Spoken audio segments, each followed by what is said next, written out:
Dans les titres de l'actualité ce soir sur Canal 3 Bénin, les tournées gouvernementales de reddition de comptes. La deuxième phase a officiellement démarré ce week-end.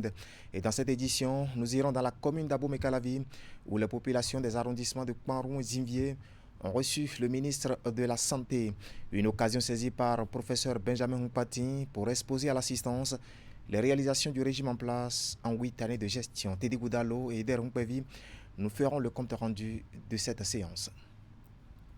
Nous parlerons ensuite de l'association Jeunesse Défi 2020 qui a célébré la semaine dernière l'édition 2024 de sa journée nationale. Une journée marquée par une campagne de sensibilisation organisée à l'intention des populations des 2e et 3e arrondissements de Cotonou. Celle-ci a porté sur la nécessité d'entretenir les voies asphaltées en les gardant toujours propres. Et derrière, il y a eu une marche matinale comme vous le voyez sur ces images sur plusieurs tronçons de la ville. Hugues Vignigbe et Rachid Souberou nous donnerons les détails dans ce journal. Et puis le Centre d'action pour l'environnement et le développement durable œuvre pour la labellisation du fromage de lait communément appelé Gansiré ou Wagashi. Dans ce cadre, il a contribué à l'organisation de l'Assemblée générale élective constitutive, bien sûr, du groupement représentatif de l'indication bien sûr, géographique protégée GRIG du fromage Gansiré ou Wagashi. C'était en milieu de semaine. Apparemment, les assises ont vu la participation des éleveurs, des femmes productrices de ce fromage, des commerçants, des chercheurs ainsi que des partenaires techniques et financiers. Nous en saurons davantage dans un instant avec Jacques Degué et Socrate Attendez. Voilà pour le sommaire. Bien bonsoir et bienvenue à notre grande édition du soir de ce dimanche 21 juillet de l'année 2024. Les tournées gouvernementales de reddition de comptes pour commencer.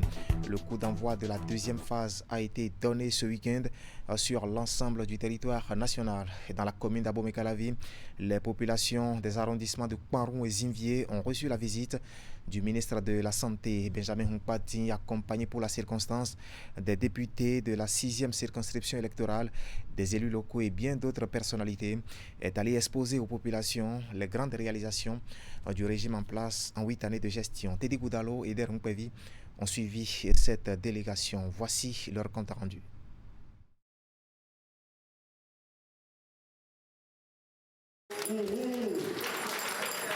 Le moment est important pour ces populations de l'arrondissement de Kpanrou dans la commune d'Abomey-Calavi, massivement mobilisées.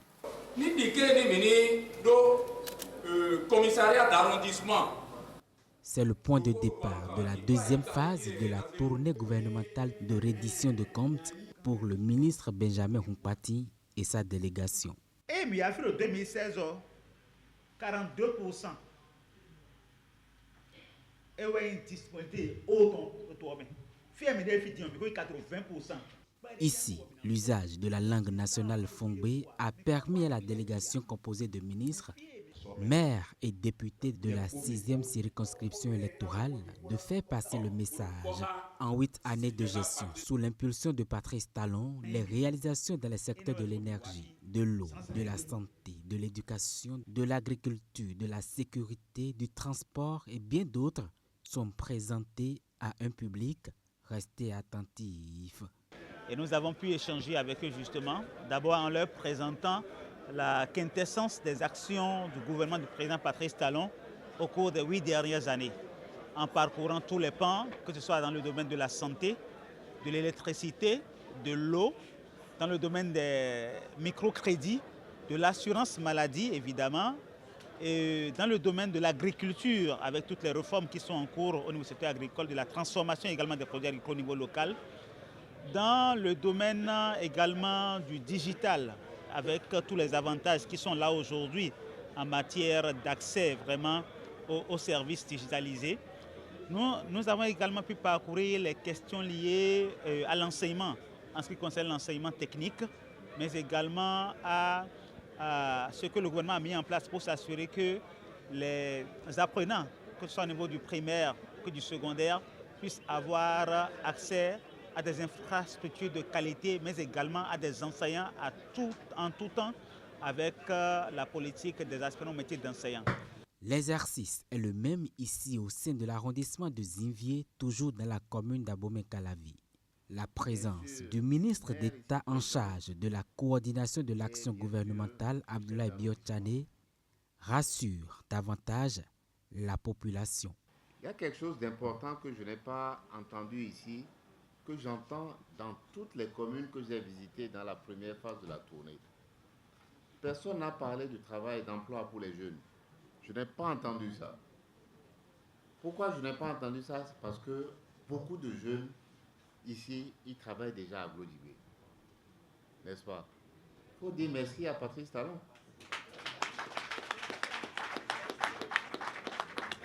À Glodibé, aujourd'hui, il y a déjà plus de 12 000 jeunes qui travaillent là-bas.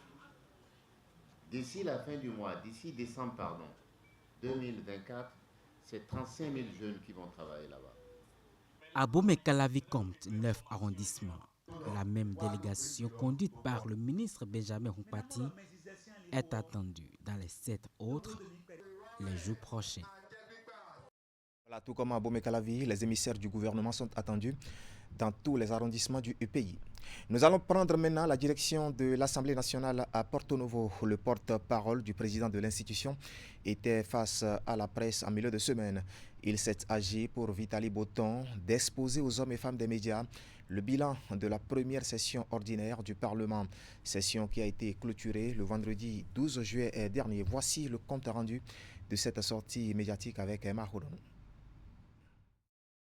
C'est une rencontre périodique avec la presse et cette fois-ci, il était question pour le porte-parole du président de l'Assemblée nationale de faire le bilan de la première session ordinaire de l'institution qui s'est achevée il y a quelques jours. Nous avons vécu à l'Assemblée nationale 3 mois durant des moments de travail intenses, marqués donc par des avancées importantes, un contrôle rigoureux de l'action du gouvernement et une série d'activités qui ont un impact direct sur notre pays. Dans son intervention, Vitali Botton a exposé les grandes statistiques et les succès de l'Assemblée nationale sur la période de référence. L'Assemblée nationale a examiné une seule loi organique au cours de la dite période. Il s'agit de la loi sur le Conseil économique et social. C'est une loi qui vise à améliorer la structure et le fonctionnement de l'institution pour mieux accompagner les politiques économiques et sociales de notre pays. Parlant maintenant des lois ordinaires, l'Assemblée nationale a examiné et voté 10 lois. Les députés de la 9e législature ont fait montre d'une vigilance exemplaire et un sens aigu des responsabilités dans le cadre du contrôle parlementaire de l'action gouvernementale. Par l'examen de 2 questions d'actualité, 7 questions orales avec débat et 16 décrets de ratification, l'Assemblée nationale a su interpeller le gouvernement sur de grands enjeux et assurer un suivi rigoureux des politiques publiques.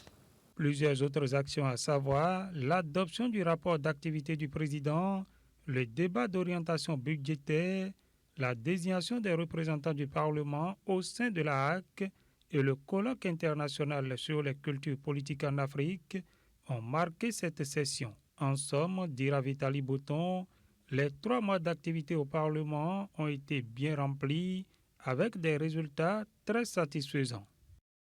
Voilà un compte rendu signé Emma Khoudonou et Thibaut Akholoukpe. Sur tout un autre plan, le Bénin célèbre demain lundi 22 juillet 2024 la journée de l'artisan et à la veille de cette célébration, le ministre des Petites et Moyennes Entreprises et de la Promotion de l'Emploi s'est adressé au peuple béninois, notamment aux artisans. Et pour l'occasion, Modeste Kérékou a insisté sur le rôle important que joue l'artisanat en faveur du développement socio-économique de toute nation. Suivons ici un extrait de son message sur des propos recueillis par Eder Humpevi et Juanita Adjado.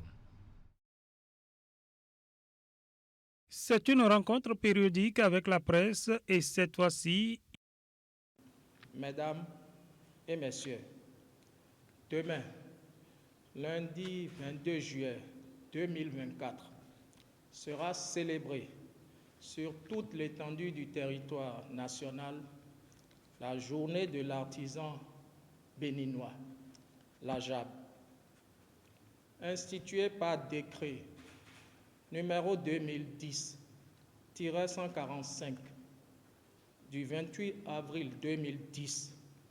La journée de l'artisan béninois, dont la date de célébration est actualisée par décret numéro 2022-330 du 8 juin 2022, est la plus grande manifestation nationale du secteur de l'artisanat qui vise à honorer les artisanes et artisans pour leur implication combien importante et leur contribution au développement économique et social de notre pays. L'artisanat béninois, de par sa diversité et du nombre d'emplois qu'il crée, est un maillon indispensable en raison de sa contribution significative à la formation du produit intérieur brut, estimé à plus de 13%. Il est un puissant outil de développement socio-économique. Constitué de 8 branches, 40 corps de métiers et 175 métiers, il est la deuxième source de création d'emplois au plan national. Voilà, c'était Modeste Kérékou, ministre des Petites et Moyennes Entreprises et de la promotion de l'emploi. Et cette année, la célébration de la journée de l'artisan béninois est placée sous le thème « Valorisation de l'artisanat pour une révélation des talents ». Et en prélude à cette célébration, la Chambre des métiers de l'artisanat du Bénin organise depuis vendredi dernier plusieurs activités, dont une mini-exposition ouverte pour 3 jours à la place du Souvenir à Cotonou. Pour l'occasion, 16 meilleurs artisans ont été sélectionnés pour les 4 branches d'activité retenues pour cette édition. Et c'est le ministre des Petites et Moyennes Entreprises et de la promotion de l'emploi en personne qui a officiellement lancé les activités. On va faire le point avec Ouliat Sanoussi et Elvis Donoukouen. C'est par cette mini-exposition installée ici à la place du Souvenir à Cotonou que sont lancées les activités entrant dans le cadre de la célébration de la journée de l'artisan béninois JAB prévue pour le lundi 22 juillet. Pour l'édition 2024, placée sous le thème « Valorisation de l'artisanat pour une révélation des talents », 16 meilleurs artisans sont sélectionnés dans 4 branches de métiers pour exposer leurs œuvres pendant 72 heures. Aujourd'hui, nous célébrons non seulement les talents exceptionnels de nos artisans, mais aussi leur détermination et leur créativité dans la création de richesses et de l'emploi. Chers collègues artisans, vous êtes les bâtisseurs de notre économie locale et votre contribution est essentielle pour le développement durable de notre pays. La journée de l'artisan béninois est donc une occasion pour l'artisan de s'affirmer à travers son savoir-faire. Les 4 branches retenues cette année sont l'agroalimentaire, l'alimentation et la restauration, les constructions métalliques, la mécanique, les bois et assimilés, le mobilier et l'ameublement, l'artisanat d'art et la décoration. Je voudrais vous prier, chers frères, chères sœurs, chers parents, chers artisans, de mériter et d'être à la hauteur de tous ces efforts qui sont déployés pour que ce qui nous est reproché, au Bénin en particulier, c'est-à-dire la finition, c'est ce que l'on dit souvent. Nous avons de bons ébénistes, nous avons de bons maçons, nous avons de bons carrureurs, mais on dit toujours, c'est mieux au Togo, c'est mieux au Burkina, parce que malgré l'expertise des artisans, ils n'arrivent pas à polir, à polisser et à finir. Les artisans béninois font l'objet d'une attention particulière de la part du gouvernement et de son chef au regard de leur importance et des différentes réformes initiées depuis 2016 au niveau du secteur. La dernière en date est la création d'un fonds d'investissement et de garantie de 5 milliards de francs CFA acté par le Conseil des ministres du 17 juillet dernier pour soutenir les micro, petites et moyennes entreprises. Si le gouvernement a dédié une journée particulière à l'artisan béninois, à l'artisanat. C'est pour saluer sa précieuse contribution au développement socio-économique de notre pays.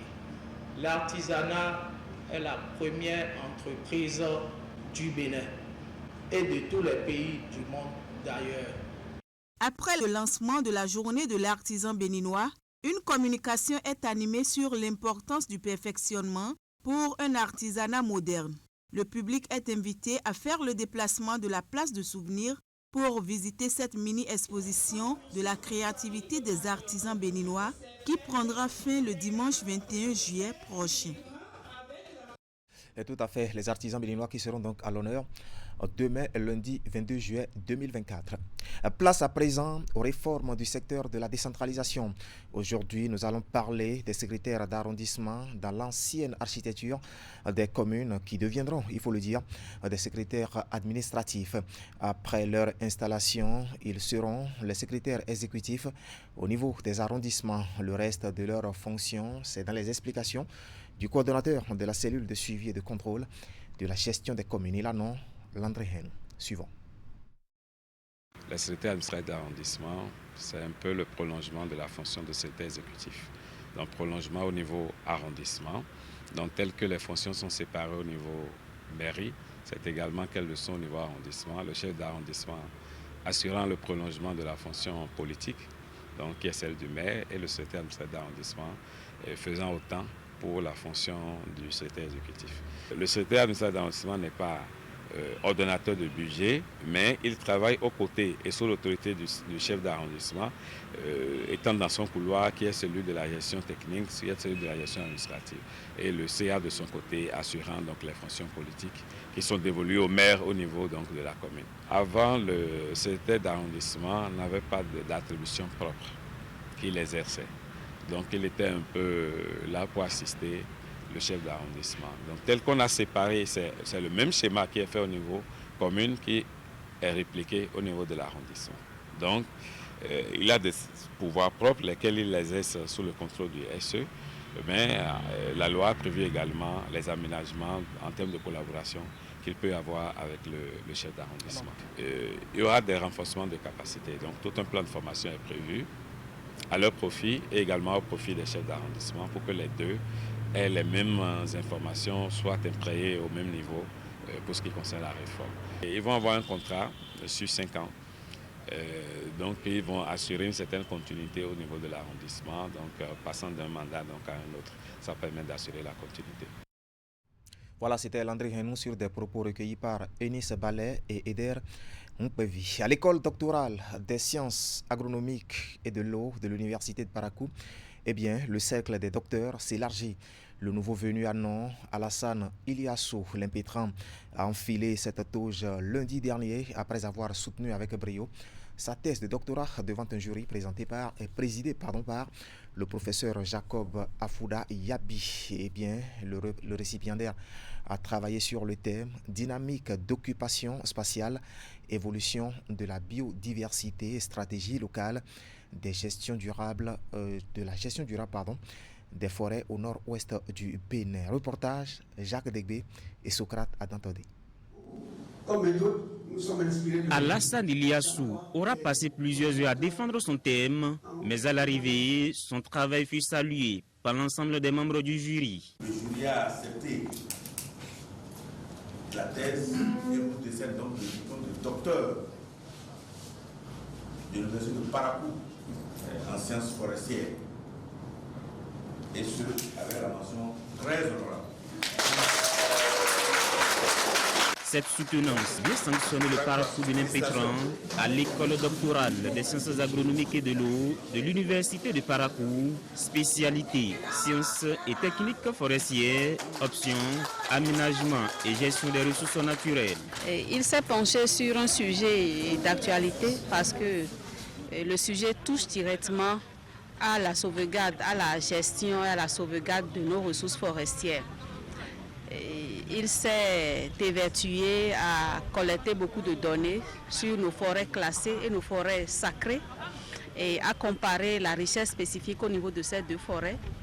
Il s'est également penché sur la dynamique de ces zones forestières, mais également a pris en compte la perception des populations locales. Ces travaux se sont révélés très originaux. Alassane Iliassou a évalué l'impact des forêts sur la dynamique, la diversité, la structure et les stratégies locales d'adaptation dans le nord-ouest du Bénin. Je crois que je suis satisfait, surtout que le jury a accepté ce travail-là. Je pense que c'est une grande satisfaction pour moi. Je crois que c'est un exemple que chacun de nous doit pouvoir suivre. Et je demande à la jeune génération de vouloir suivre nos pas pour que demain nous puissions vraiment être au rendez-vous du développement. Le travail scientifique, nous avons fait la soutenance. Maintenant, il faut aller déposer le document où les autres pourront s'en servir comme référence. Donc, sur ce, nous devons prendre en compte toutes les observations pour parfaire le document afin que ce document soit éligible partout dans le monde. Professeur certifié des sciences de la vie et de la terre et actuel directeur du CGN de Djougou, le désormais docteur Alassane Iliassou est né en janvier 1968 à Yarakéou, dans la commune de Djougou au nord du Bénin. Félicitations donc à l'Impétran. Dans le reste de l'actualité ce soir sur Canal 3 Bénin, le Centre d'action pour l'environnement et le développement durable qui œuvre pour la labellisation du fromage du lait communément appelé Gassiré ou Wagashi. Dans ce cadre, il a contribué à l'organisation de l'Assemblée générale constitutive du groupement représentatif de l'indication géographique protégée GRIG du fromage Gassiré ou Wagashi. C'était en milieu de semaine à Parakou. Les assises ont vu la participation des éleveurs, des femmes productrices de ce fromage, des commerçants, des chercheurs ainsi que des partenaires techniques et financiers. Nous allons retrouver ici Jacques Degbé, Socrate Anatole pour les détails. L'IG permet de garantir aux consommateurs l'origine géographique du produit. Le processus pour la labellisation du fromage produit à base du lait de vache vient de franchir une étape importante. Cette assemblée générale constitutive est en effet le point d'orgue d'un processus démarré depuis janvier 2023. Un processus qui s'est déroulé en plusieurs étapes avant la mise en place du groupement représentatif pour défendre et faire la demande officielle pour l'enregistrement du fromage Gassiré Wagashi comme un produit avec une indication géographique protégée. Le but, c'est de pouvoir valoriser, mais surtout protéger notre fromage qui est reconnu sur le plan national comme dans la sous-région comme un produit typique, agréable à manger et qui mérite d'être protégé et valorisé. Et je crois que c'est une occasion pour amorcer la promotion de ce produit-là, aussi bien au Bénin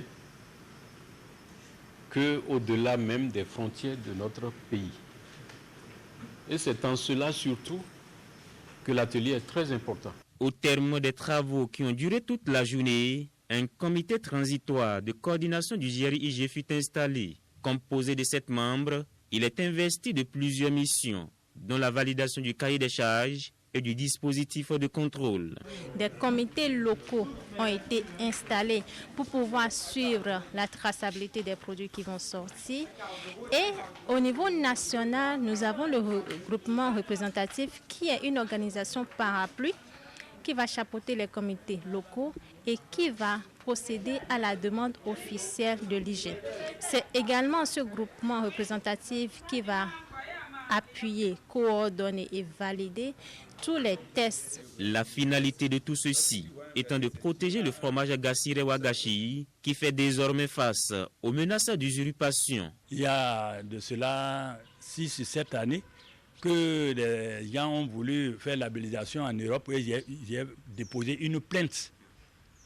Et ça a fait qu'on a ramené encore l'histoire et on les a demandé de venir jusqu'au Bénin chez moi à Gorgounou pour s'excuser devant l'ANOPER et qu'on puisse renvoyer encore une autre, sinon ils seront poursuivis par la justice de leur pays. Donc nous, c'est une joie parce que si on a ça, on sait que au niveau national, international et au niveau mondial, si on reconnaît ce que le bœuf vaut, et le fromage aura vraiment un nom reconnu dans le monde et l'éleveur sera très content. Il faut dire que la zone géographique de l'IGP sont les 4 départements du Nord, plus les départements des Oukolines. Les prochaines étapes du processus de labellisation sont entre autres l'élaboration du dossier d'enregistrement et la définition du modèle économique.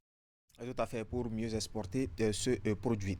Vie associative toujours et place à présent à l'association Jeunesse Défi 2020 qui a célébré la semaine dernière l'édition 2024 de sa journée nationale. Une célébration marquée par une campagne de sensibilisation organisée à l'intention des populations des 2e et 3e arrondissements de Cotonou. Celle-ci a porté sur la nécessité d'entretenir des voies asphaltées en les gardant toujours propres. Et derrière, il y a eu une marche matinale sur plusieurs tronçons de la ville. Hugues Vignigbe Rachidi Souberou pour plus de précisions. C'est un samedi matin particulièrement mouvementé à Cotonou. Une foule essentiellement composée de jeunes et d'enfants arpente les voies asphaltées des 2e et 3e arrondissements de la ville. Des arrêts momentanés sont effectués sur l'itinéraire des marcheurs, soit pour assister aux travaux de salubrité que font les agents de la Société de gestion des déchets et de la salubrité, soit pour changer de tempo. De retour au point de départ, ancien siège du 3e arrondissement de Cotonou, sous la direction de leur coach, les participants ont effectué de nouveaux exercices physiques. Cette marche est l'activité phare choisie par l'association Jeunesse Défi 2020 pour célébrer sa journée nationale. D'abord, après une marche, il faut essayer de faire l'exercice pour détendre les nerfs.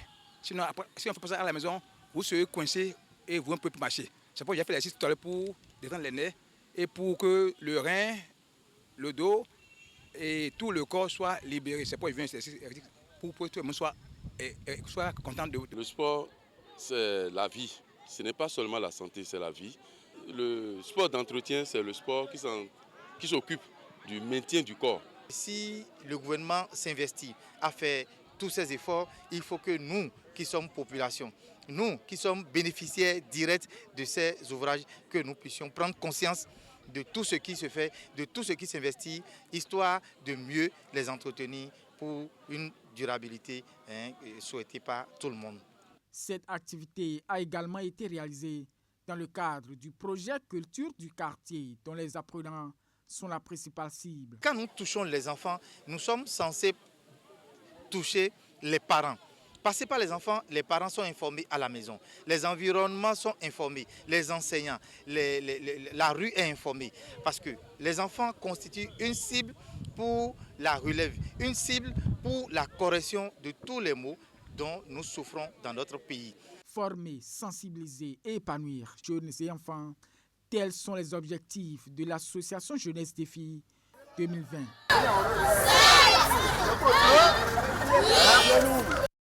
Voilà un bel exemple d'entretien du corps.